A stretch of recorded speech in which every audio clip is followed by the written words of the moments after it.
That's around 48,000 jobs in Windsor in this sector. That feeds another 2.1 million manufacturing jobs across the country. What happens if there is no bailout and there is no deal this year? I fear that.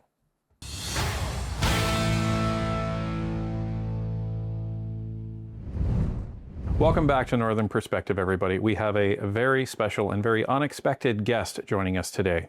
Many of you who have seen our initial coverage of the industry imminent collapse in Windsor, Ontario, and potentially affecting the rest of Canada, would have seen this gentleman as the star witness on committee while we were covering the industry committee in Ottawa. He is the owner and operator of Laval, a company that employs over 100 people in Windsor, and he's concerned about every single one of their jobs as Canada faces down a new round of tariffs that are more destructive than we've ever seen. John, thanks for joining us on Northern Perspective. It's quite the honor, actually, Ryan, to be here today. Like you said, I hadn't watched the show before, but I thought you did a fantastic job on making sure that the true story got out there, that this isn't just Windsor, but it's all of Canada. But it is very, very, very important to our entire economy. And I thought you did a fantastic job. And I knew I was coming through the area, and Ryan, I just, not one just to meet you in person, but to continue to help you to get that story out. It's just so important that everybody understands how important it is and what is the real story. Because so many people are trying to mislead us or take us down different paths, like that this is a U.S. problem, or this is a liberal conservative problem, or this is just a Windsor problem. It's not. It's a truly, totally a full Canadian problem that we need to deal with, right, across the nation. So before we get into it, tell us about your company. Okay, so we are a proud Canadian owned and operated family business, coming up on 50 years next year. We've been in business since 1977. My dad started the company, had a few partners. He bought those partners out over a few years, and we've been who we are since 1982. You said it. We have about 132 employees in Windsor, 2 plants, and proud Canadian. I can't say that enough. I normally go from place to place, and I tell everybody that we're a proud family-owned, operated Canadian company. For the first time in a long time, saying Canadian doesn't necessarily have the same effect as it used to because of what's going on, right? There seems to be this barrier, there's this wall between us and the United States, and that's kind of why I'm here, because I think we need to work on that and find a solution. Well, and as you said, I don't think this is a finger-pointing exercise, because, a lot of people can agree that, we don't want Donald Trump putting tariffs on us, but at the same time, as we're continuing to learn more and more about this trade relationship, Canada has its responsibility in that as well. So I think finger pointing is not going to get us anywhere.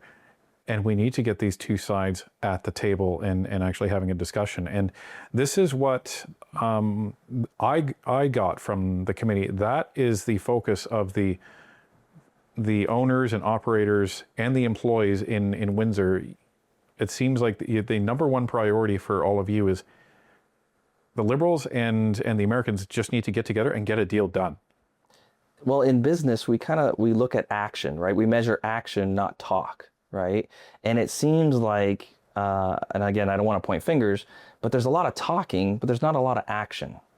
And I had a few meetings when I was in Ottawa. I spent a few days there, and I made sure I talked to all sides, and I was pretty vocal. I was like, we're trying to run a business. We're getting one side of the story, right? We're getting the American side, which they're very vocal. I mean, you can turn on the TV, you can open your phone, and you're going to find 1,000 different stories to read about the American side. On the Canadian side, there really isn't very much at all.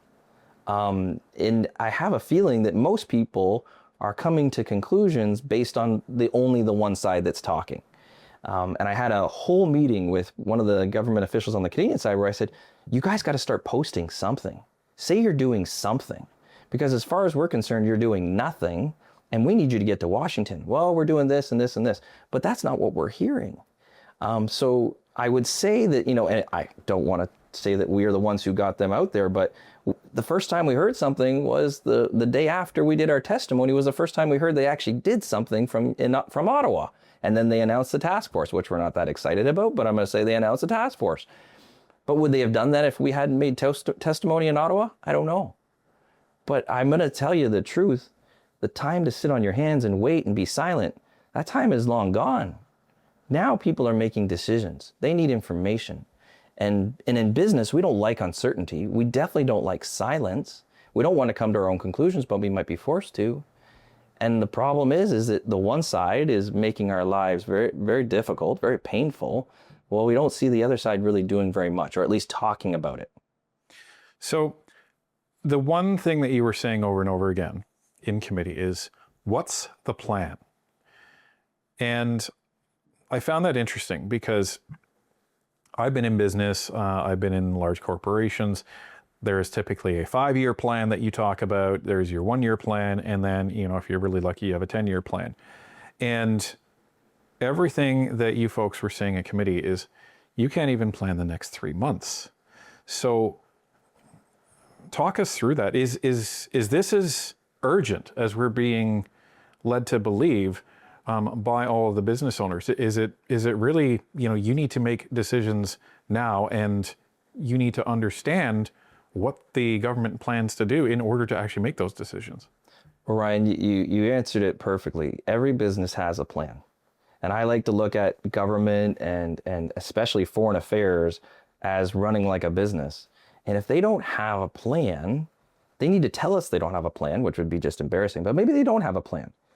But they need to tell us what if that is the plan. If you do have a plan, let's talk about it, because right now you're asking us to play an instrumental role in your plan. And I couldn't have put it any more blunt to them. You're literally asking us to hold the line against the United States in a war that was not created by us, but we got to hold the line while you posture and position and do these things you need to do, but you got to include us in the plan. Because I don't know how long you're talking. Are you going to be done by July 1st? Because this July 1st date keeps coming up. Are you 6 months into that? Or are you a year into that? And one of the questions they asked a lot was, what do you need from us? Well, I plan to answer that question for you, Ryan, but at the time, I still don't have a time horizon, right? I don't have a timeline. So is it a 3 month? Well, we'll probably be okay for 3 months. But if you're going to go past 3 months, I'm telling you now, 10% doesn't sound like a lot because it's between 10 and 50%, let's be clear, but we think we're in the 10 to 15%. But you got to remember, one, we didn't put that into our price to begin with because we're working on stuff that was already awarded. But secondly, we're talking about companies who really operate on single digit profits, right?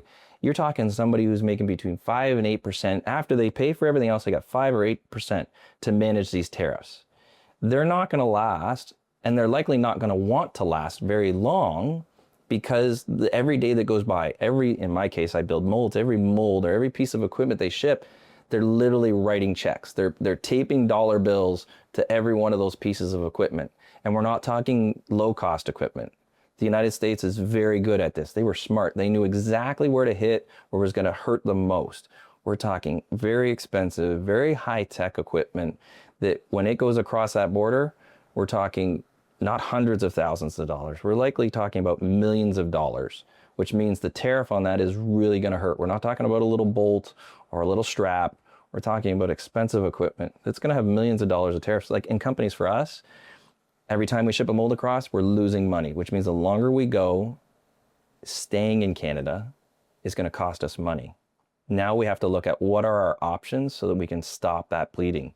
Because what I'm telling you is if you're a good company, you might last 3 to 6 months. If you're a great company, you've probably already got something in the United States and you'll probably weather it longer. If you're a small to medium-sized company, you just can't afford this.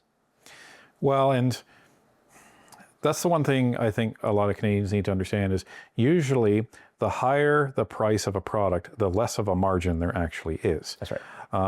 I used to sell computers way back in the day at Radio Shack, and we actually didn't like selling computers despite the fact that we were on commission because you hardly made any money off of it.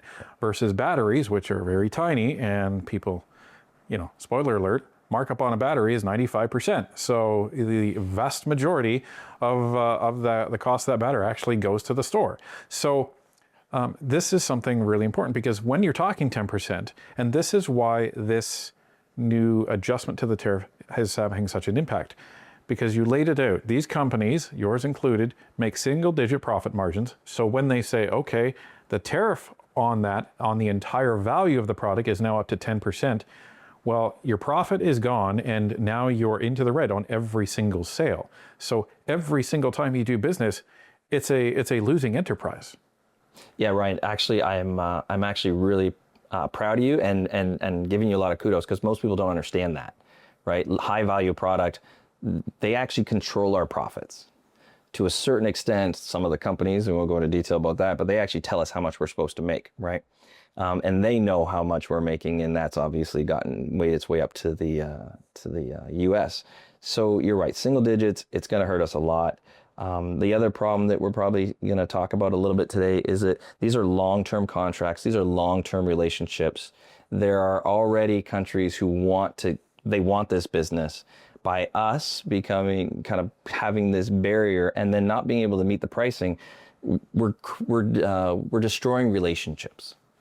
Relationships that take a long time to establish. These markets might not come back, right? It's like an automotive company, right? Once these contracts dry up, you're not going to see them again for another 2 to 5 years, right? So that's why this is such a big deal, because every one of these contracts we miss, you might not see it around for another 5 years, right? And the more time that goes by, the more contracts, right? I know that it's a complicated little scenario we have going on here, but when you boil it down, it's actually rather simple. These companies are relying on a relationship that was established on free trade. These supply chains are built around movement of goods across a border that should be tariff-free. Why? Because Canada and the United States are so evenly matched that dollar for dollar, they're basically competing for the same thing, right? And I don't know if you caught one of the other comments. I says, you know what, in this scenario, we're going to fight it out with the United States. And in the end, who's really winning? Neither side. And the low-cost country, the one who's making more than single-digit profits, are the ones that are saying, yep, go ahead, guys. You guys fight it out. We'll sit on the sidelines until both of you are out of the way, and then we'll move in and take market share from both of you. And that's what we're really afraid of. At the end of the day, long-term, we're afraid of Mexico and China starting to create their own space and starting to make our market share. And then by that point, the industries will disappear on both sides of the border. Well, and I was just going to say, what we heard by all the business owners at committee is, we will never get it back. And that is precisely why, right? Because once these customers decide to move to other companies that are operating much cheaper and in other jurisdictions, they move their entire business model to them. What's the incentive to move back to Canada, right? And it's also an aging industry in Windsor, from what I hear as well. A lot of these engineers and specialists, they're in their 50s and 60s. So if the companies do end up saying, you know what, we're done, okay, they're going to retire. They're going to just find something else to do.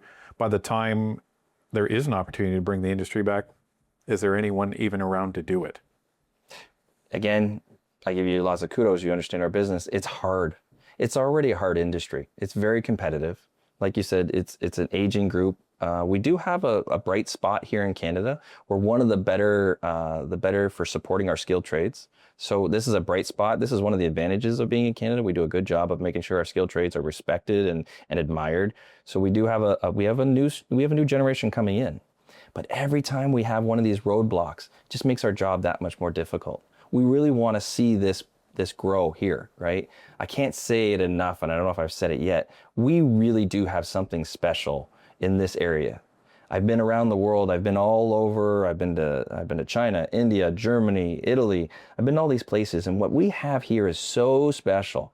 You can go from Toronto to Windsor, and you can literally take the raw product and look at the finished product, and you can see the entire supply chain. And it's in within 4 hours. And Michigan plays a vital role in kind of completing the cycle, right? Because they have the assemblers, right? They have the OEMs. We have something that the rest of the world envies, but we have this roadblock. It's really holding us back from just really reaching our full potential.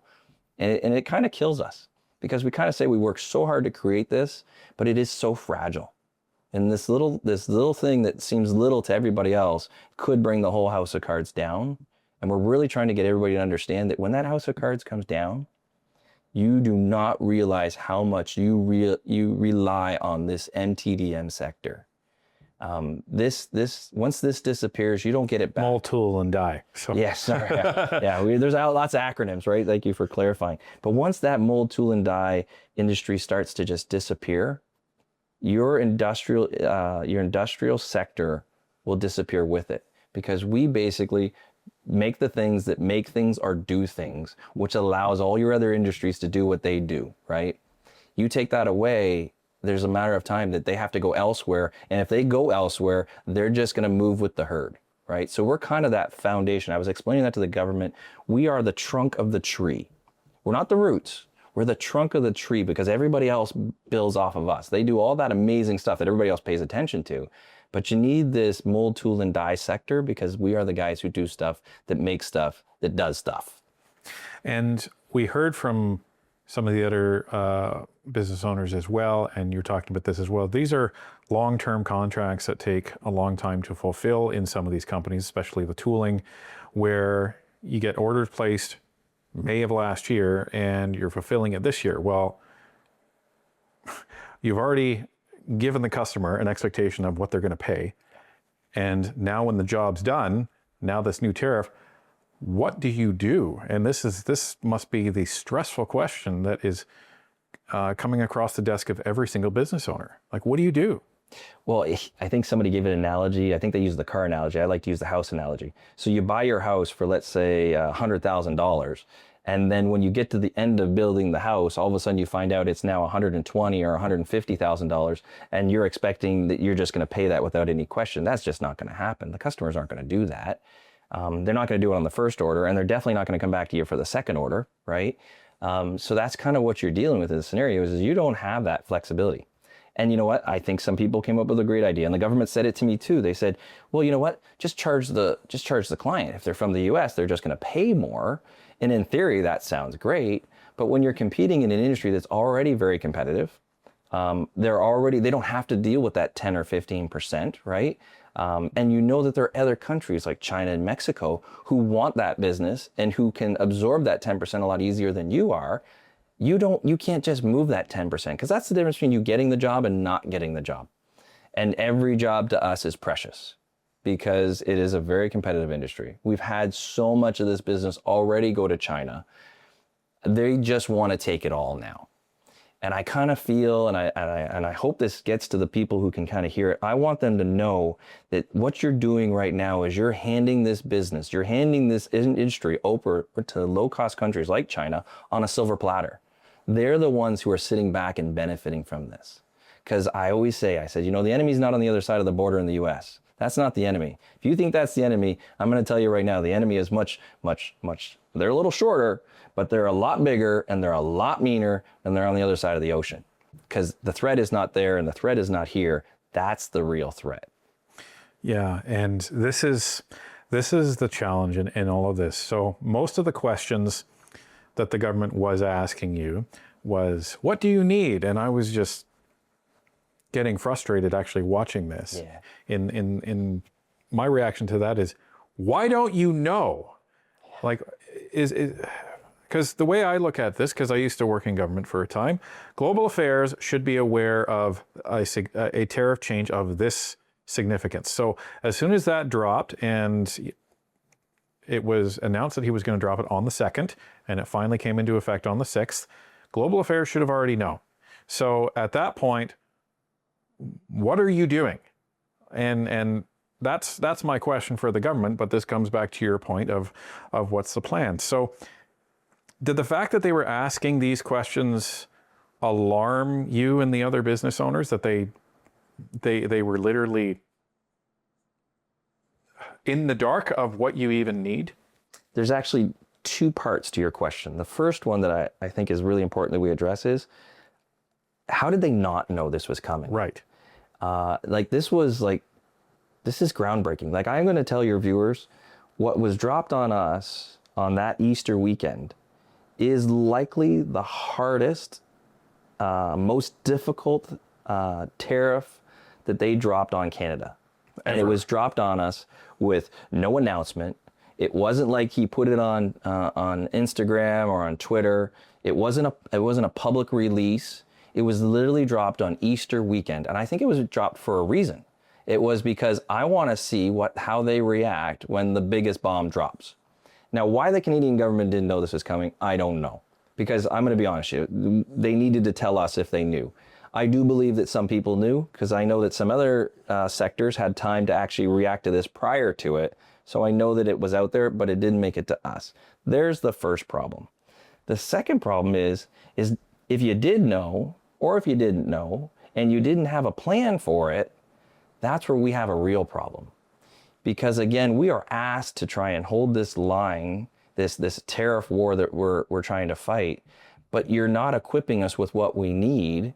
And I ended up having a second meeting with somebody on the Liberal Party the day after, and they asked the same question. They said, what do you need? I said, I'm going to be honest with you. If it's as bad as we say it is, and I didn't say it at committee because I was thinking it, but now I actually had time to process it, we're talking bailout.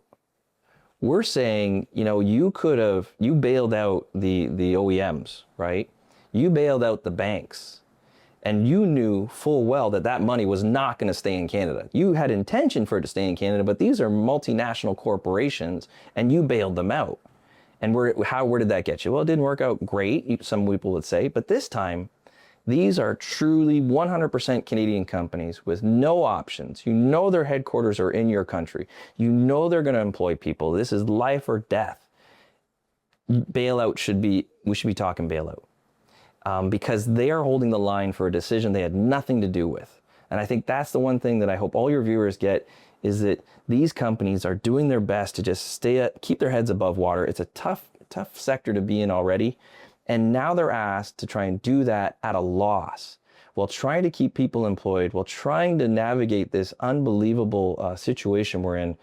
If you're ever going to bail out a company, you're going to bail out a company who their home is here, and that they're going to make sure that Canadians are employed, that hardworking Ontarians who have been here, and these guys have worked. I have an employee on my shop floor. He's got 42 years in my company, right? These people are not going anywhere. They're here to stay. These companies are here to stay. If you're going to ever bail out a sector, this is it. Because if you don't figure out how to keep this sector around, you're kissing 1.2 million jobs away. And most of those are right here in Ontario. So when I say we're the trunk of that tree, that I can't put it any simpler. You let this sector leave, there will be people who will regret that decision for generations. And I hope that the government's happy selling canola oil and selling fish and lots of lumber and all the oil they can. But guess what? Those all take machines. That's what we build every day. And it's interesting because today at committee, a gentleman named Ryan Donnelly, who's the president and CEO of the Chamber of Commerce down in Windsor, Essex, he brought up a very, very good point, and it dovetails into what you just said. He said, listen, if we lose this industry, the mold, tool, and die industry, you can forget about Canada's aerospace industry, Canada's national defense industry, Canada's anything industry, because the mold, tool, and die industry, that's what makes the things, as you said, to make those other products. So if you let this industry vanish, what you end up having from a national security risk perspective is the entire manufacturing apparatus in Canada is now reliant on other countries in order to actually produce its aerospace and national security products. I can't think of a worse position from a national security perspective for Canada to be in. So we are now not talking just about a small business perspective, a jobs perspective. This is now a Canadian national security issue if we really want to take this seriously. Sometimes I've been in the industry for so long that you really don't see it like that, because it's just every day I go in and we make these things that make things, right? But when you put it that way, it's really hard to picture these other industries without machines, right? We live in the age where machines are what get things done, right? Humans support the machines, but the machines, let's frank it, you probably can't go very far without getting in your car, right? Well, cars don't exist without us, right? Everything you touch. I used to do this with the school kids. I used to tell them, I says, okay, I'm going to challenge you today when they come into our plant. I said, I challenge you today. Can you tell me you didn't touch anything plastic? And the kids would be like, oh yeah, I didn't touch anything plastic. And they're sitting there holding their phone, right? Or I'm saying, well, are you wearing shoes, right? Those are molds, right? That was a machine, right? that's kind of the industry we're in, right? I was in a defense company not too long ago, actually. I won't say who it is for confidentiality, but they're there saying to us, we already make fantastic defense, but we need the next generation, right? What's next, right? That all is us. We get called in when they're trying to go to the next level or they're trying to go to where they need to go, right? That's us. That's who they get the call. Now, let's say we do disappear. You know who you're going to rely on? Because once we disappear, the United States is theirs are going to disappear because we basically support half of theirs anyway, right? From Canada, which most people don't know. You're going to rely on China. So we've been trying to go through called a business impact analysis of this. So as you said, some companies only have weeks because they're smaller. They don't really have any agility at all, so they need something done within weeks. Some companies have 3 to 6 months. Some companies may have up to a year, but that's the timeline that we're talking about. That's around 48,000 jobs in Windsor in this sector. That feeds another 2.1 million manufacturing jobs across the country. What happens if there is no bailout and there is no deal this year? I fear that. That's a big deal. Like, to think about the industry that, one, I grew up in, but two, that I know so many people rely on, to think about that disappearing, that would kill us. Not just me personally, but it would kill us as a country. A lot of these owners have started out as workers and have grown their businesses. That's the first thing that would be really the big impact. Because we have, like even my dad, right? My dad started out as a worker at a big tool shop, spun off, opened his own shop, like I said. And then from that, I've seen other shops spin off, right? So we call them generations. They're older, right? Most of our owners are in their 60s or 70s. They will likely not stick around. Like I said, single digit profits, they don't need this hassle, right? They will likely sell their business or close their business because they know they won't survive in this environment. The really bad thing is that because of that tariff that was dropped, they went from a profitable business to a not profitable business, which means nobody wants to buy a not profitable business in this environment. So what they would get for their business is probably next to nothing. So we would see the industry not only just close, but banks will start to pull their financing because these businesses are not viable. So there's the first wave. The first wave is the businesses that aren't necessarily able to weather this, like I said, the small to mediums, they will likely close very quickly at their own hand or at somebody else's hand. And if it's not theirs, it'll be the banks. That's the first wave that I think will close. And I don't think you have less than 6 months because they're such high value goods. Half your receivables you would literally be losing money on, and they likely wouldn't survive because now they don't have bank support. The second wave that I think will have options, but they don't necessarily have a good enough reason to stay in Canada. That's the one thing I think I kept saying to the committee was, you don't understand. In this scenario, I know I said it, and I guess I'm gonna say it again, I'm gonna get in trouble. It's like the ugly sister scenario, right? We're at the prom, right? And there's 3 that you can choose from. 2 of them are not really that great. They're not good options. The third one looks better. The third one, unfortunately, is either just outsourcing and going to China, which people do that, or going straight to Mexico, right? Because if you're going to close your business, reopen it, you're not going to open it in 2 places where you can't make money, right?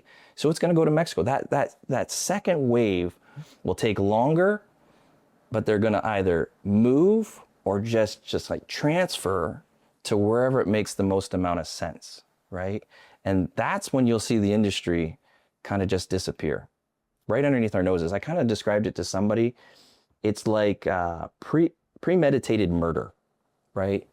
You know it's coming, right? The murder's coming. You just don't know exactly when, and it was totally premeditated. And there's one thing we haven't talked about is the United States basically put in the last phase, which just seals the deal. It's 10 to 15% until the end of 2027. So if you can basically survive at 10 to 15% for, let's say, 18 months, the final kicker happens January 1, 2028, because it goes to 25%. And when 25% hits, everybody knows it's coming. Anybody who's left by January 2021, I'm telling you, they're either closed or they're gone. That's what I mean by premeditated, because this was a very well thought out plan. The first plan was kind of kindergarten. 50%, that just finishes it right off the hop, which means all these businesses that could move to the United States couldn't, because 50% would just destroy you. They came back with this second plan.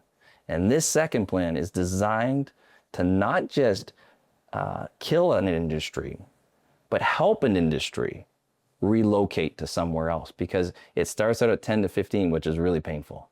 But then the final death blow comes at 25%. So if anybody's left, that finishes them off.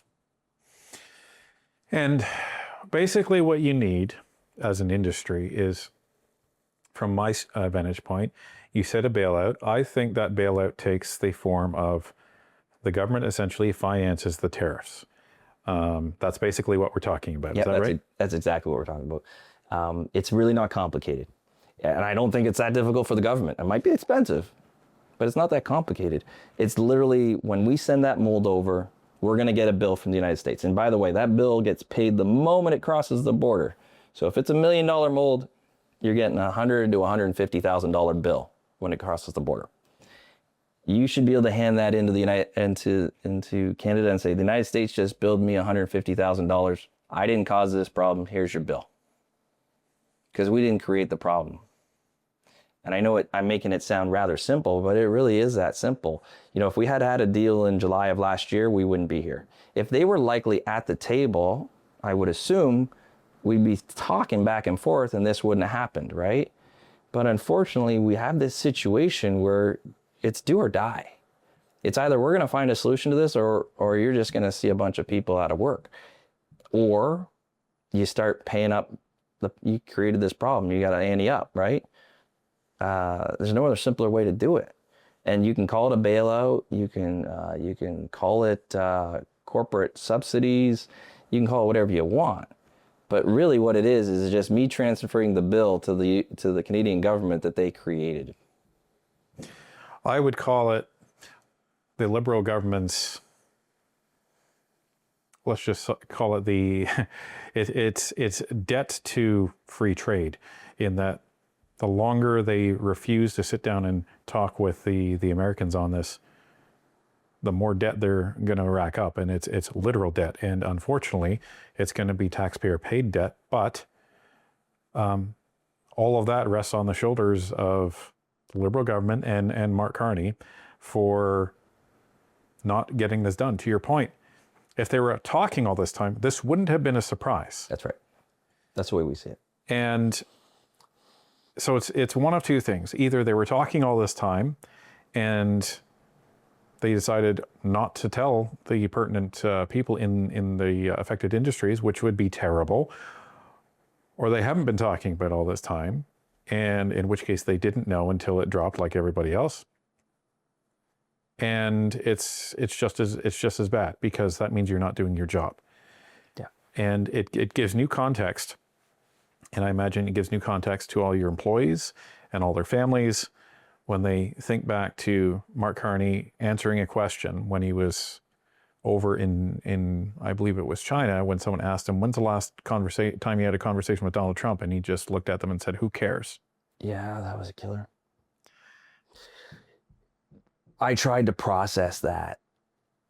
I tried to process the video he just did on Sunday, and I'm just going, what are you trying to achieve? And what do I say to my employees that we don't care about the relationship with our biggest trading partner? That every other country on the planet would trade places with us in a minute. That everybody else wants to do business with. It's just, I've said it before, we all know Mark Carney's very smart. He is. And I don't want to point fingers, and I don't want to make it political. That's why we're trying to stay out of the political circle. But you can be the smartest guy in the room, but if you're too arrogant to have empathy, or at least be able to see the situation for what it is, because all you see is your own intelligence, that's where we're going to lose this fight. Because I really do think, I don't think Mark's a dumb guy. I don't think it is at all. I think he's a really smart guy. But there's a reason why we don't have accountants running businesses, right? And I've told people before, I love my accountant. My CFO is the best guy. I love having conversations with him. I talk to him twice a week at 7 a.m. I love having those conversations.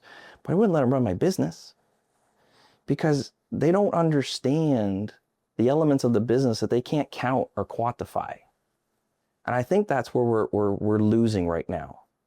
I think that's the part that we're missing at the table. And I saw it when I looked at his task force. That's not a task force for success. That is not a task force that gives you the broad spectrum of what Canada has, right? It's literally a bunch of guys who stare at papers all day long. They're not from industry, right? I'm not going to comment on them on an individual basis, but you've got nobody there who can bring the quantifiable side to the negotiations, right? And I honestly think that's where we're going to fail. Because if they actually understood the impact, we would be in Washington right now. And I'm going to leave you with this thought. We're going to Washington. We are going to Washington. I'm not waiting. Our industry can't wait because I do have employees. I have 132 at my plant. I have 14,000 in my industry in Windsor. I got 58,000 in our sector. And I know I can put my finger on 1.2 million. We have to be there. We have to be in a hotel room. We have to be parked out front. I don't know what else to do, but you definitely got to take the fight to them.